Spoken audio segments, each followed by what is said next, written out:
జగన్మోహన్ రెడ్డి గారిని అడుగుతున్నాం.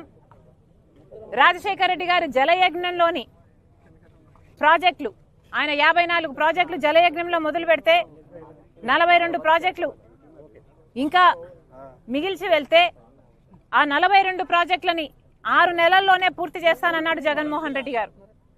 అవి పూర్తి చేయకపోగా ఉన్న ప్రాజెక్టులను కూడా కనీసం మెయింటెనెన్స్ కూడా చేసింది కాదు జగన్మోహన్ రెడ్డి గారి ప్రభుత్వం. ఇక్కడ రైతులు చెప్తున్నారు ఒక్క వర్క్ కూడా జరగలేదు, గత 10 సంవత్సరాలుగా కూడా జరగలేదు.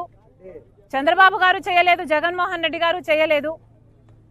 కాలువ సైజు తగ్గిపోయింది, పూడికలు తీయలేదు, మోడర్నైజేషన్ చేయలేదు, కనీసం గేట్స్ మెయింటెనెన్స్ కూడా చేయలేదు. జగన్మోహన్ రెడ్డి గారి హయాంలో అన్నమయ్య గేటు తేలిపోతుండడం చూసాం.